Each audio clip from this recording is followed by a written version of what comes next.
ہمارے علماء نے بیان کیا ہے کہ حضرات انبیاء علیہ السلام کی بعثت کے دو مقصد ہیں، ایک تو تلقین صبر ہے اور ایک تلقین شکر ہے، اور بندے کے دو حال ہیں، تمام انسانوں کے دو حال ہیں، یا تو بندے مبتلا مصیبت ہوں گے یا بندوں کو اوپر نعمتوں کا اور انعام و اکرام کا فیضان ہو رہا ہوگا۔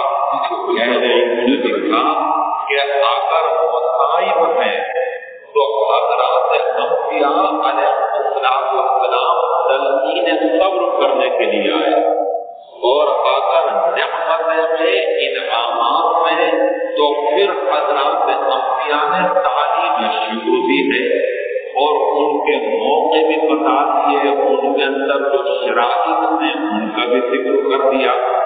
مثلاً حدیث میں ہے کہ سرکار کو جہاں صلی اللہ علیہ وسلم تشریف لے جاتے تھے، اچانک ایک مکان سے آپ کو سننے کی اور پھر سے کیا بات آئی، تو سرکار کو جہاں صلی اللہ علیہ وسلم رقیق القلب میں سینہ اکبر میں جو قلب مبارک رکھا گیا وہ نہایت نرم ہے، نہایت نازک ہے، اور خود صلی اللہ علیہ وسلم کے بارے میں حضرت حق جل مجدہ نے ارشاد فرمایا ہے کہ رسول اکرم صلی اللہ علیہ وسلم انسانوں کے حق اندر بڑے حکیم ہیں، بڑے قریب ہیں، بڑے لطیف ہیں۔ تو آپ نے جب اس مکان سے چیخنے اور چلانے کی آوازیں سنی رک گیا، اور ایک صحابی کو فرمایا کہ دیکھ کے تو کیا بات ہے، یہ کون چیخ رہا اور کون چلا رہا ہے، اور اتنی بے قراری کے ساتھ اور اتنی بیداری کے ساتھ۔ تو وہ صحابی گئے اور پھر باہر تشریف لائے اور آپ سے عرض کیا آ کر کہ یا رسول اللہ، ایک بوڑھی عورت ہے غریب، اور ان کا ایک بچہ تھا اور نوجوان تھا، کل ایک ہی، اور ان کی موت ہو گئی، اور اس بچے کی موت کو اوپر اور رو رہے ہیں، داغ و فتاح، بے چین ہے، بے قرار، بھائی موت، اور موت کے ساتھ ساتھ پھر جوان کی موت، اور پھر جوان کی موت کے ساتھ کل گھر کے اندر ایک ہی بچہ ہو اس کی موت، تو یہ بے حد غم انگیز ہے اور نہایت ہی الم انگیز ہے۔ اور پھر ماں، اور پھر بیچاری عورت، اور پھر اس کے ساتھ ساتھ ضعیفہ، یہ تمام باتیں جب جمع ہو گئی تو ان کی بے قراری، ان کی بیتابی، ان کی بے چینی دیکھنے کے قابل تھی۔ تو بتایا رسول اکرم صلی اللہ علیہ وسلم کو کہ وہ تڑپ رہے ہیں، وہ بے چین ہیں، وہ بے قرار ہیں۔ رسول اکرم صلی اللہ علیہ وسلم نے مومن کے اوپر چند حق بیان کیے ہیں۔ ایک تو حق یہ بیان کیا ہے کہ اگر تمہیں کوئی مسلمان ملے تو اسے سلام کرو، اور یہاں تک ارشاد فرمایا کہ سلم علی من عرفت و علی من لم تعرف، اس کو بھی سلام کرو جس کو تم جانتے ہو، اور اسے بھی سلام کرو جسے تم نہیں جانتے۔ حدیث میں ہے کہ ایک مرتبہ آپ نے ارشاد فرمایا صحابہ رضوان اللہ علیہم اجمعین سے کہ کیا میں تمہیں ایسی چیز نہ بتا دوں، ایسی نیکی نہ بتا دوں کہ جس کو اگر تم کرو تو اس کا ثواب نماز سے بھی زیادہ، روزے سے بھی زیادہ، زکات سے بھی زیادہ، جہاد سے بھی زیادہ، اور فلاں سے بھی زیادہ، اور فلاں سے بھی زیادہ۔ صحابہ جو کہ سب ثواب کے بے حد کی طالب تھے اور آرزومند تھے، انہوں نے عرض کیا کہ یا رسول اللہ ضرور ارشاد فرمائیے کون سی ایسی نیکی ہے؟ فرمایا کہ نماز کی سلام کی کثرت کرو، جسے جانتے ہو اسے بھی سلام کرو اور جسے نہیں جانتے اسے بھی سلام کرو۔ قاضی ثناء اللہ پانی پتی رحمۃ اللہ علیہ ہمارے ہندوستان کے بڑے زبردست عالم ہیں، پانی پت کے رکھنے والے تھے، لیکن دہلی کے اندر حضرت امام الہند حضرت شاہ ولی اللہ رحمۃ اللہ علیہ کے خاندان سے علوم حاصل کیے۔ حضرت شاہ عبد العزیز الدہلوی رحمۃ اللہ علیہ کے شاگرد ہیں۔ استاد نے خود خطاب دیا ہے گا بیہقی الہند کا۔ بیہقی ایک بڑے محدث گزرے ہیں، شافعی المسلک تھے، انہوں نے مسند لکھی ہے حدیث میں ایک کتاب بیہقی کے نام سے۔ جب ان کی کتاب لکھ کے تیار ہو گئی تو ان کے بستی کے ایک بزرگ نے خواب کے اندر دیکھا کہ فرشتے ایک صندوق اٹھائے ہوئے آسمان کی جانب جا رہے ہیں۔ تو ان بزرگوں نے دریافت کیا فرشتوں سے کہ کیا معاملہ ہے اور یہ تم کیا لے کے جا رہے ہو؟ تو فرشتوں نے کہا کہ اس صندوق کے اندر بیہقی کی حدیث کی کتاب ہے، وہاں سے کہاں لے جا رہے ہو؟ وہاں سے حضرت حق جل مجدہ کے یہاں پیش کرنے کے لیے، اور بیہقی کی یہ کتاب قبول ہو گئی ہے حضرت حق جل مجدہ کے یہاں۔ علماء نے لکھا ہے گا خود حضرت سیدنا الشافعی امام رحمۃ اللہ علیہ کے مقلدین نے کہ تمام شواہد پر سیدنا الشافعی امام رحمۃ اللہ علیہ کا احسان ہے، اور خود حضرت امام شافعی علیہ الرحمہ پر امام بیہقی کا احسان ہے۔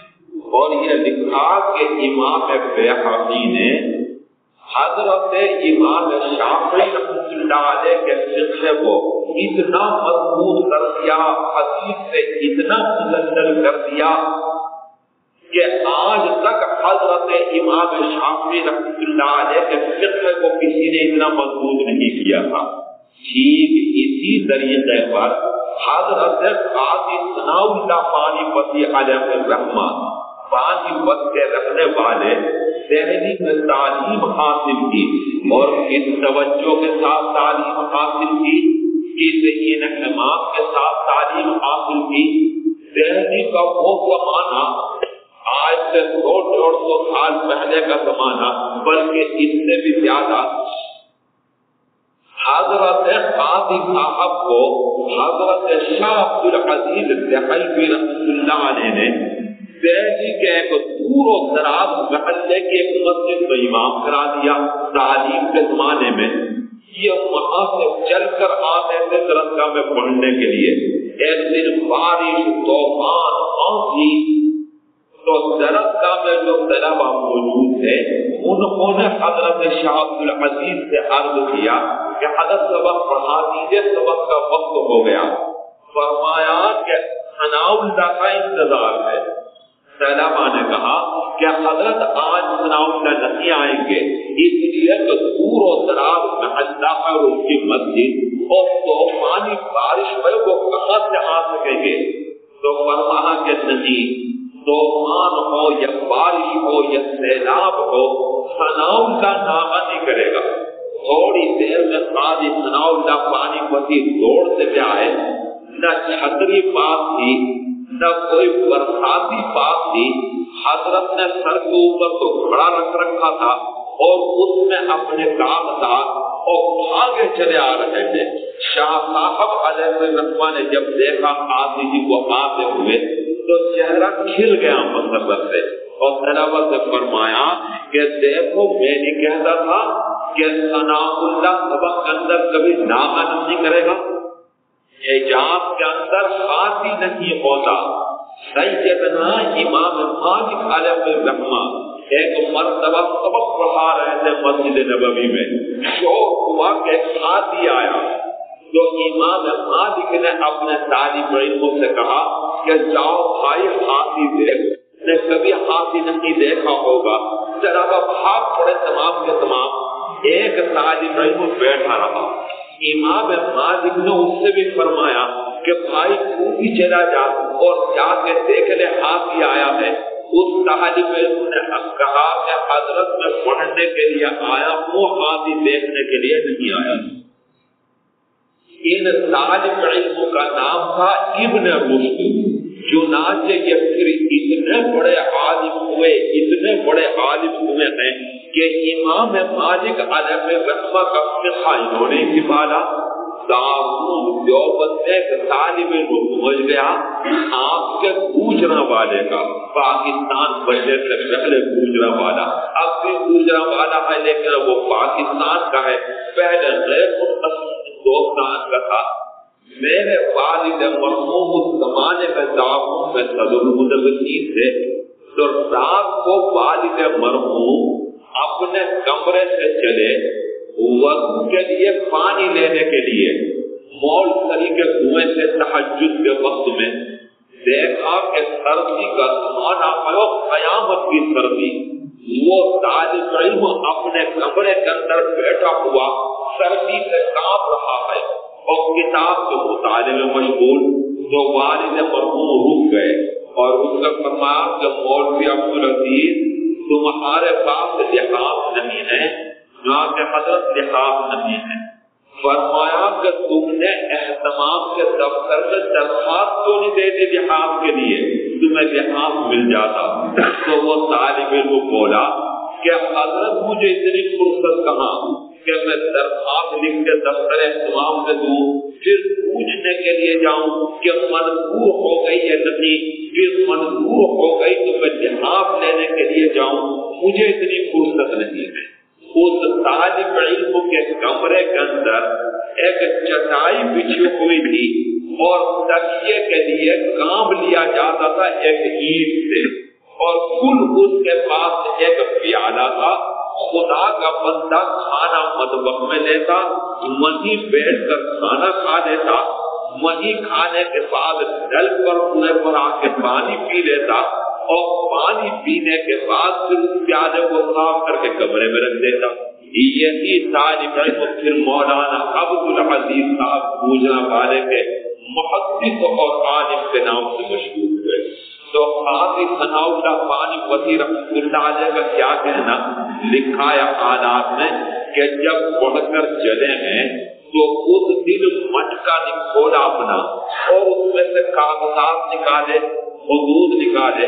حضرت شاہ عبدالعزیز صاحب نے دریافت فرمایا کہ ثناء اللہ یہ کیا ہے؟ تو قاضی صاحب نے فرمایا کہ حضرت یہ وہ حدود ہیں جو زمانے طالب علم میں خرچ آئے ہیں پانی بنتے، جو خط آتا رہا میں اس میں جمع کرتا رہا، میں نے کوئی خط نہیں پڑھا، آج دیکھ رہا ہوں ان حدود کو. شاہ صاحب نے فرمایا کہ کیوں؟ نہ کہ اگر کسی خط میں اطلاع ہوگی کہ بچہ پیدا ہوا ہے، کسی میں اطلاع ہوگی کہ فلاں کی یہاں شادی ہو رہی، کسی میں اطلاع ہوگی کہ فلاں کی یہاں عقیقہ ہو رہا، کسی میں اطلاع ہوگی کہ فلاں کے یہاں ولیمہ ہو رہا، کسی میں اطلاع ہوگی کہ فلاں کی موت. میرا دل پریشان ہوتا، میں نے ایک خط بھی نہیں پڑھا، سب کو جمع کر دیا. آج پڑھوں. یہ شان تھی قاضی ثناء اللہ پانی بندی کی. اور بھائی پھر کیا کہنا قاضی جی رحمۃ اللہ علیہ کے حالات میں لکھا ہے کہ چلے گئے ہیں ایک مرتبہ پانی بس سے تشریف لائے ہیں قاضی جی رحمۃ اللہ علیہ. حضرت شاہ عبدالعزیز اپنے استاد کے پاس بیٹھے ہوئے تھے. اتنے میں ایک دلی کا آدمی آ گیا اور اس نے آ کے شاہ صاحب سے کہا کہ حضرت ایک عجیب و غریب مسئلہ پیش آ گیا، میری رہنمائی فرما دیں، فتویٰ دے دیں. آدمی کیا ہوا؟ شاہ صاحب نے دریافت فرمایا تو دلی کے آدمی نے کہا کہ روز میری بیوی برقع اٹھاتی تھی اور اپنے ماں کے یہاں روز برقع اٹھا کر اپنی ماں کے یہاں میں تک آ گیا. تو میں نے ایک دن بگڑ کے یوں کہا کہ آئندہ اگر تو اپنے باپ کے گھر گئی تیرے پہ 3 طلاق. وہ رک گئی، ڈر گئی، اس لیے کبھی طلاق بڑی دھمکی ہے، آج تک تو وہ دھمکی رکھیں گی طلاق. اب تو عورتیں مردوں کو طلاق دے رکھی ہیں، مردوں کو کیا طلاق دے دے، وہی طلاق دے رہی ہے. لیکن وہ تو وہ پرانا زمانہ تھا. ڈر گئی اور اس آدمی نے کہا کہ حضرت آج میرے پتر سے موت ہو گئی، اب وہ بھی تڑپ رہے ہیں اور مجھے بھی یہ خیال کہ آج بھی اگر وہ نہیں گئی تو تمام دنیا میرے جنم میں ڈوبے گی کہ کم وقت پتر کی موت پر اور لڑکی کے باپ کی موت کے اوپر بھی لڑکی کو نہیں آنے دیا۔ اور حضرت میں نے وہ کہہ رکھا ہے کہ اگر تو اپنے باپ کے گھر گئی تو تیرے اوپر 20 طلاق کیا ہوگا؟ شاہ صاحب نے سنا اور سننے کے بعد فرمایا کہ اگر لڑکی گھر گئی تو طلاق پڑ جائے گی۔ وہ سن کے رونے لگا کہ حضرت اب کیا ہوگا، آج حضرت اب کیا ہوگا؟ آج ہی بیٹھے ہوئے تھے، قریب ملاقات کے لیے تشریف لائے تھے پانی بس سے۔ طالب علم کو چاہیے کہ اساتذہ کے سامنے نہ بولے۔ بھائی دو چیزیں ہیں، ایک تو مجلس درس ہے اور ایک مجلس ذکر ہے، ایک اپنے شیخ کے ساتھ معاملہ اور ایک اپنے استاد کے ساتھ معاملہ۔ ہمارے محققین نے لکھا ہے طالب علم کے درس قیل و قال کا کنت وہ مرید کے پاس ہے قیل و قال کنت، ہر دورہ بچرا کا باید رسانی۔ وہ طالب علم جو سبق میں بیٹھ کر پوچھ گچھ نہ کرے، تھوڑے کھود گریز نہ کرے، جب تک سمجھ نہ دے اس وقت آگے نہ چلے اور نہ چلنے دے۔ اور وہ مرید جو اپنے شیخ سے الجھے اور اس کی تربیت اور تعلیم کے اوپر اس سے پوچھ گچھ کرے، محقق علماء نے لکھا کہ دونوں کو جنگل میں بھیجنا چاہیے، ایسے مرید کو بھی اور ایسے طالب علم کو بھی۔ حضرت مجدد الفسانی علیہ الرحمن نے تحریر فرمایا کہ مرید کو چاہیے کہ اپنے شیخ کے ہاتھ میں اس طریقے پر خود کو سپرد کر دے جیسا کہ مردہ 10 سال کے ہاتھ میں ہوتا ہے۔ مردہ نہ مقابلہ کر سکے، نہ مزاحمت کر سکے، نہ مطالبہ کر سکے کہ یہاں پانی ڈالو، پانی گرم ہے، پانی ٹھنڈا ہے، پانی کے اندر حرارت ہے، کچھ بھی نہیں بیچارہ، جس طریقے پر چاہے ان کے ساتھ معاملہ کرو۔ مرید کو تو اپنے شیخ کے ساتھ معاملہ یہ کرنا چاہیے۔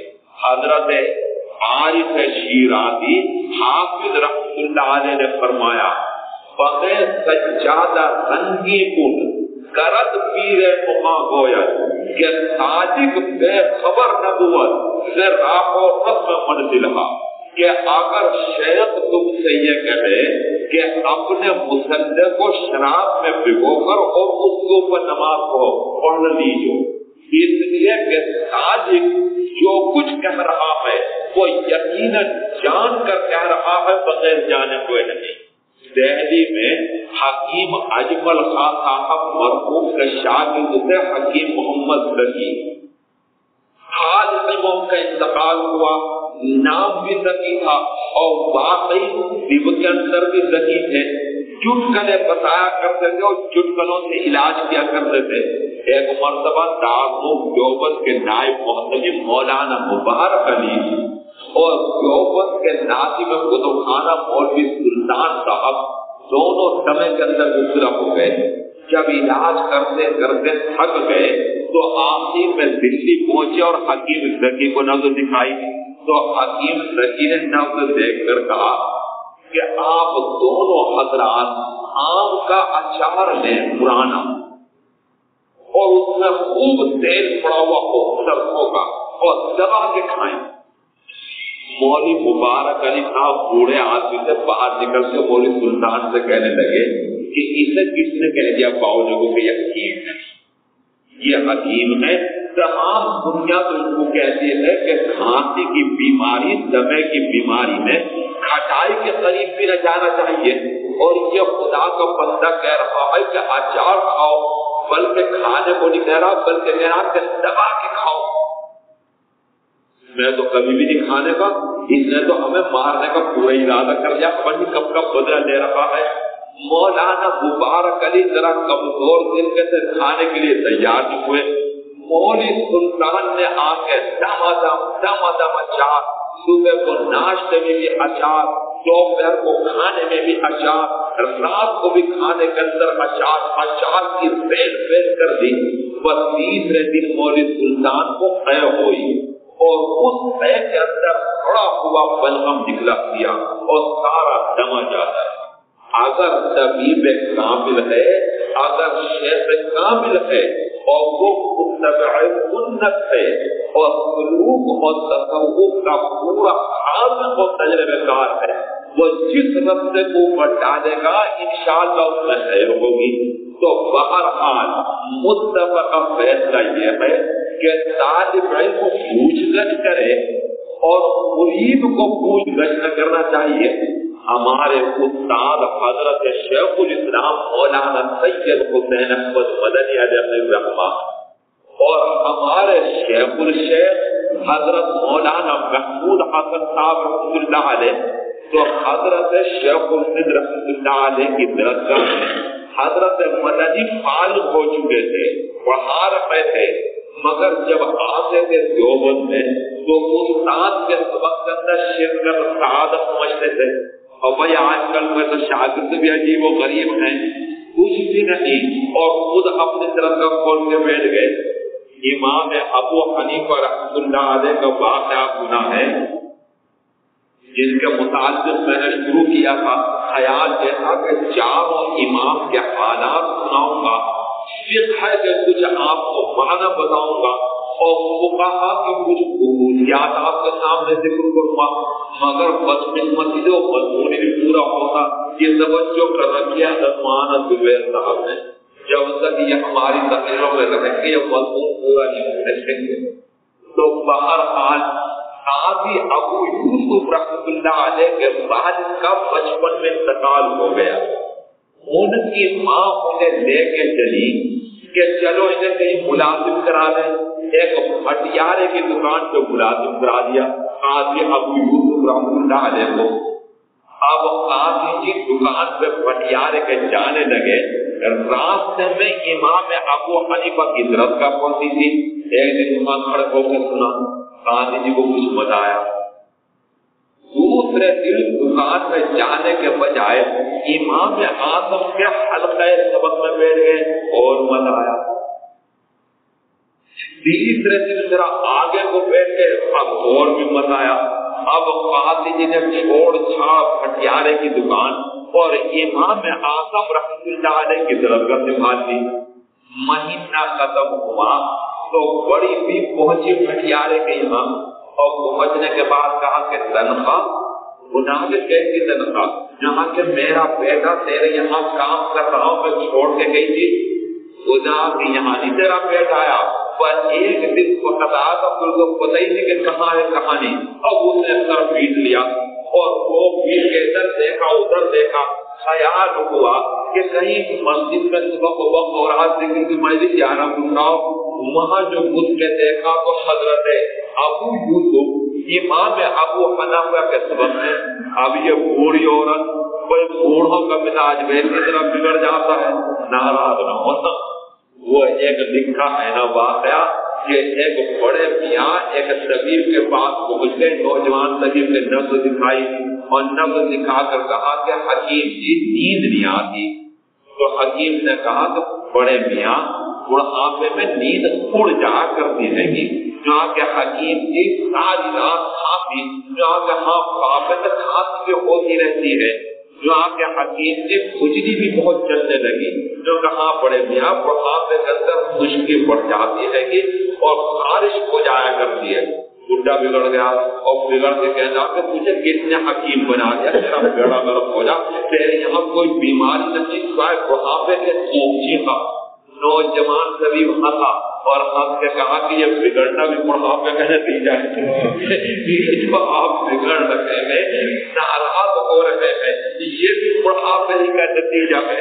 اب وہ بڑی بھی بگڑی امام اعظم پہ اور کہنے لگی کہ بڈھے تو نہ دین کا رہا نہ دنیا کا رہا، تو بیٹھا ہوا یہاں مسجد کے اندر، تم نے میرے بچے کا بھی بیڑا گرم کر دیا. ایک میرا بچہ تھا، وہی میرا سہارا تھا، میں نے تم سے مجاز بھی رکھوایا تھا اور تم نے اس کو یہاں پر بٹھا کے پھانس لیا اور میرے یہاں فاتح کرواوے گا. تو امام صاحب رحمۃ اللہ علیہ اٹھے امام ابو حنیفہ اور ایک تھیلی لائے اشرفی سے بھری ہوئی اور اس بڑی بھی کو دیتے ہوئے کہا کہ جاؤ اسے خرچ کرو اور جب یہ ختم ہو جائے تو پھر آ جانا. اور یوں فرمایا کہ تیرا بیٹا کبھی بادشاہوں کے ساتھ بیٹھ کر بادام کا حلوہ کھائے گا. اور سبحان اللہ استاد کی بحثت ہوئی. ہارون رشید کا دور ہے. حضرت قاضی ابو یوسف کو چیف جسٹس بنایا گیا ہے, قاضی القضات. ایک دن ہارون رشید نے دعوت کی ہے علماء کی. قاضی کو بالکل بات بٹھا رکھا ہے. شاہی دسترخوان طرح طرح کی نعمتیں آ رہی ہیں. امیر المؤمنین نے ایک پلیٹ آگے بڑھاتے ہوئے قاضی جی سے کہا کہ قاضی جی یہ کھائیے, ہمیں بھی یہ کبھی کبھی نصیب ہوتا ہے. قاضی جی نے کہا کہ کیا چیز ہے جو آپ کو بھی کبھی کبھی نصیب ہوگی اور کیوں؟ وہ بولا امیر المؤمنین کہ قاضی جی اس کی تیاری پر ہزاروں کی لاگت آتی ہے, ہم بھی کبھی کبھی برباد دے دیں. تو قاضی ابو یوسف علیہ الرحمٰن نے پوچھا کہ ہے کیا چیز؟ جہاں بادام کا حلوہ. امام اعظم کا قاضی ابو یوسف ہنسنے لگے. تو ہارون رشید نے پوچھا کہ ہنسے کیوں آپ, کیوں ہنسی آ گئی؟ فرمایا کہ استاد کی پیشن کو یاد آ گئی. استاد نے سال پہلے پیشن گوئی کی تھی کہ تیرا بیٹا بادشاہوں کے ساتھ بیٹھ کر کبھی بادام کا حلوہ کھائے گا. یہ قاضی ابو یوسف علیہ الرحمٰن امام صاحب کے یہاں پڑھتے تھے. انہیں خیال ہوا کہ اب ہم کامل ہو گئے, سبق میں آنا چھوڑ دیا. جب 3-4 دن ہوئے تو حضرت امام اعظم علیہ السلام نے دریافت کیا طالب علموں سے کہ ابو یوسف کہاں ہیں, کئی دن سے سبق میں نظر نہیں آ رہے ہیں. تو طلبہ نے کہا تو اپنی طرف کا کھول لی, مذہب صاحب نے مستقل کھول لیا. امام صاحب مسکرائے اور مسکرا کر ایک طالب علم کو بلایا اور کمرے میں لے گئے اور لے جا کے فرمایا کہ ذرا ابو یوسف کے یہاں جانا اور جا کے یہ مسئلہ پوچھنا کہ ایک آدمی نے دھوبی کے یہاں کپڑے دھونے کے لیے دیے. دھوبی نے وقت متعین کیا کہ 15 دن کپڑے لے جائیو. اب یہ آدمی کپڑے لینے گیا تو دھوبی نے کہہ دیا کہ کپڑے دھوئے گئے. یہ آ گیا بیچارہ ہوتا پھرتا وہاں سے معلوم, مگر کچھ دن کے بعد دھوبی نے کہلوایا کہ کپڑے مل گئے اور اپنے کپڑے لے جاؤ. اب یہ دھوبی کو جو اجرت دے گا کون سے دن کی اجرت دے گا؟ جس دن کپڑے وہ دے رہا ہے, یا جس دن اس نے کپڑے دیے تھے, یا جس دن اس نے اس سے یوں کہا تھا کہ آج کپڑے کھوئے گئے. اس لیے کہ بازار کا تو بھاؤ گرتا پڑتا رہتا ہے. اور یوں فرمایا امام اعظم طالب علم سے کہ اگر ابو یوسف یوں کہے جواب کے اندر کہ اس دن کی اجرت دیں گے جس دن کے کپڑے دیے تھے, کہیو کہ غلط. اور اگر وہ یوں کہیں تو اس دن کی اجرت دیں گے جس دن کے کپڑے کھونے کا اس نے کہا تھا, تو کہیو غلط. اور اگر وہ یوں کہیں کہ اس دن کی اجرت دیں گے جس دن کے کپڑوں سے دوبارہ دینے کے لیے کہا, تو کہیو کہ غلط. پہنچ گیا طالب. قاضی ابو یوسف سے مسئلہ پوچھا. قاضی جی جب پہلا جواب تاج کا غلط, انہوں نے دوسرا جواب کا غلط, انہوں نے تیسرا جواب دیا وہ طالب کا غلط. آج یہ حضرت ابو یوسف امام اعظم رحمۃ اللہ علیہ کے پاس جب انہیں دیکھا تو امام اعظم مسکرائے اور مسکرا کے فرمایا کہ کپڑے کے مسئلے نے پریشان کیا ہوگا جو یہاں پر پھر آپ آئے ہیں, کپڑے کے مسئلے نے پریشان کیا ہوگا. تو ہمارے حضرت بزرگ عالم مولانا رشید احمد گنگوئی رحمۃ اللہ علیہ نے فرمایا کہ میں گنگوہ میں تھا اور میرے شیخ حضرت سیدنا الحاج امداد اللہ صاحب رحمۃ اللہ علیہ مکہ معظمہ میں تھے سال گزرے کہ میں نے پیشاب اور پاخانہ بھی شیخ کی اجازت کے بغیر اور پھر فرمایا کہ ایک مدت ایسی گزری مجھ پر کہ میں نے ایک قدم بھی سردار دو جہاں صلی اللہ علیہ وسلم کی اجازت کے بغیر نہیں اٹھایا. اور پھر فرمایا کہ اب بات ان سے آگے ہے. تو سمجھنے والے سمجھ گئے کہ اب حضرت گنگوئی رحمۃ اللہ علیہ فنا فی الشیخ فنا فی الحضور دونوں مرحلوں سے گزر کر اب فنا فی اللہ کے مقام کو ہوگا. تو حضرت سید احمد شہید رحمۃ اللہ علیہ جب حضرت شاہ العزیز دہلوی رحمۃ اللہ علیہ سے بیعت ہوئے تو حضرت سید صاحب نے انہیں تعلیم دی تصور شیخی کہ ہمارا تصور کرو. تو ہے وہ حضرت سید احمد شہید تشریف لائے تو حضرت شاہ العزیز نے فرمایا کہ کہو کیسی گزری رات. کہنے لگے کہ جو آپ نے رات تلقین کی تھی تصور شیخی اس سے کوئی شرک آخر میں نہیں کرنے کا. شاہ صاحب ہنسے اور ہنس کے فرما کہ اچھا اب تمہیں دوسرے طریقے سے ہم دوسرے راستے سے دیکھ لیں گے. تو بہرحال بھائی طالب علم کو تین حال کرنی چاہیے. حضرت شیخ الدین کی درسگاہ میں حضرت مدنی خوب سوال کرتے تھے تو حضرت شیخ الدین فرمان کرتے تھے کہ تو بد بھی ہے تیرا دماغ بھی موٹا ہے تو بھی بچنے کا ایک باریک بات ہو اور یہ کہہ کر انہیں خاموش کر دیا کرتے تھے. بہرحال طالب علم کا مزاج ہونا چاہیے پوچھ گچھ کا اور مرید کا مزاج ہونا چاہیے سپردگی کا اور اتباع شیخ کا.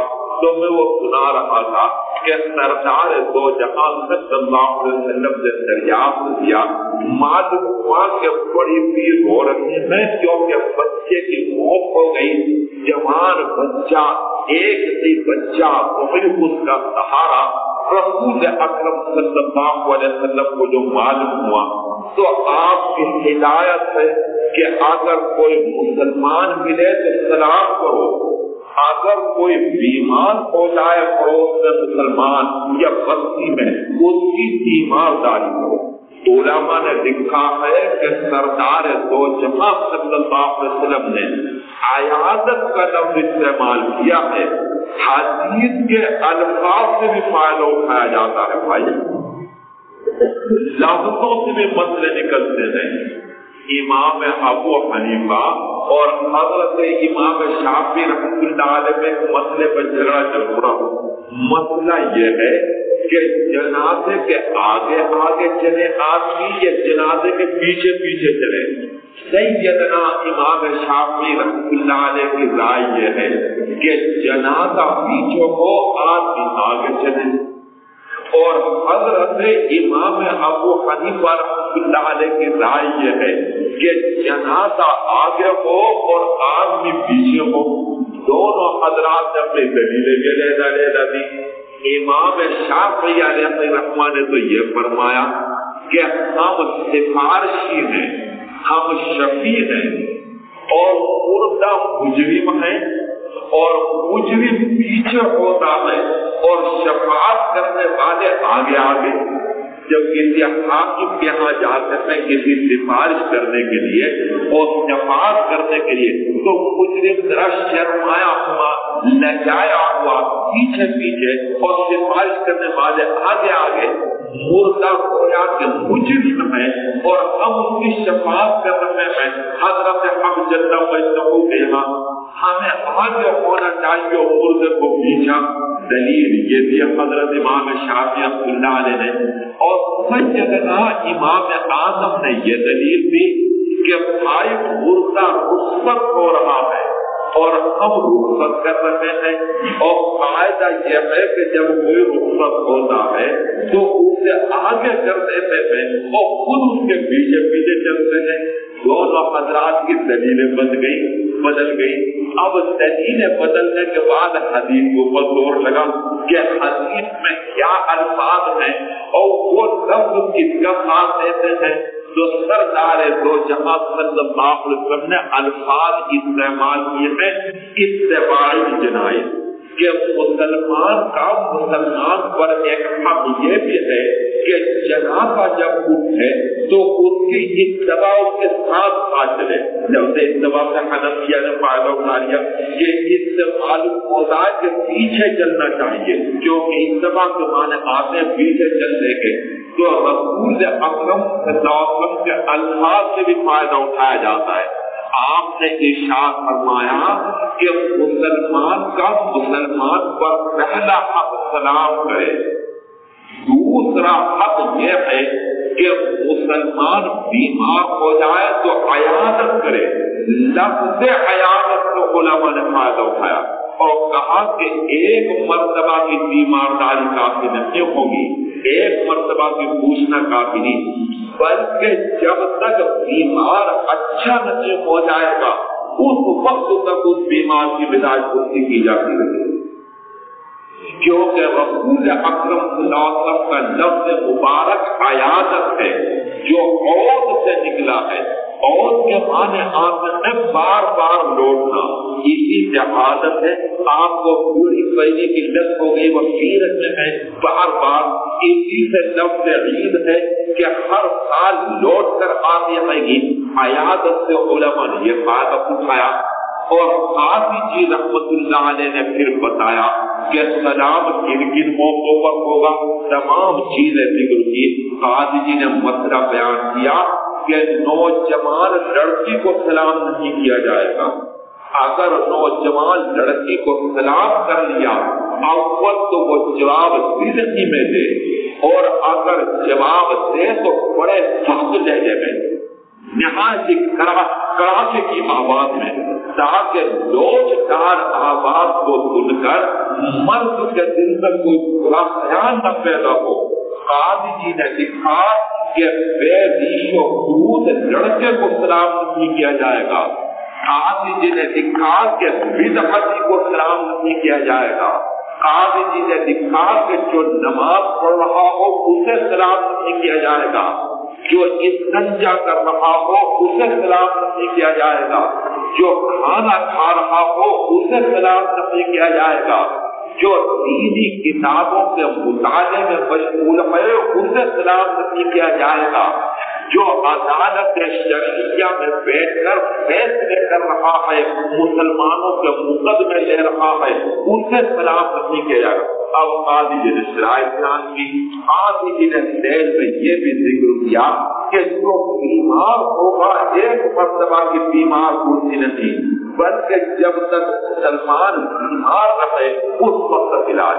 اور قاضی جی نے لکھا کہ اگر مسلمان کی موت ہو گئی تو اس کے کفن و دفن کے اندر شرکت یہ بھی حق ہے مسلمان کا مسلمان کو پر. قاضی جی نے لکھا کہ اگر قبرستان میں جانے کی فرصت نہ ہو, کوئی مشغولیت ہو, تو کم از کم جنازے کو 3 کاندھے دے دینا چاہیے, حق سے مومن ادا ہو جائے. آج اسلام کا پانی پتی نے تفصیل بیان کی. اب وہ میں بیان کر رہا تھا کہ اس آدمی نے مسئلہ پوچھا, اور مسئلہ پوچھ کے جب شاہ صاحب نے فرمایا کہ بھئی اگر وہ عورت گئی, تیری عورت گئی اپنے باپ کے یہاں تو طلاق پڑ جائے گی, وہ رونے لگا ساؤ فساد. بعض اوقات بھائی مسئلہ حکمت میں بھی چلتا ہے. مسئلہ کبھی انگریزوں کا جب یہاں حکومت قائم ہوئی تو ایک بڈھا مسلمان ایک انگریز بھی یہاں پر ملازم خان نامہ. ایک دن انگریز نے چائے پی پیالی میں اور کچھ بچی بھی وہ مسلمان خان سامہ کو دے دی, اس نے پی لی. خان سامہ نے پی تو لی, لیکن جب اپنے گھر میں آ کے کہا کہ میں نے آج انگریز کی بچی بھی چائے پی لی ہے, تو تمام گھر والوں سے پکڑ کے شاہ صاحب کی طرف نہ ملائے. وہاں کے حضرت اس نے انگریز کی بچی کی چائے پی لی. شاہ صاحب اس وقت پڑھا رہے تھے, بھائی بڑا خطرناک بات ہو گئی, بڑی خطرناک بات ہو گئی, ارے بھائی بڑی خطرناک بات ہو گئی, اس نے انگریز کی بچی بھی چائے پی لی. اللہ اللہ اللہ اللہ. اور فرمایا کہ بھائی آج یہ مسئلہ نہیں بتا سکتا, کتابوں میں دیکھنا پڑے گا.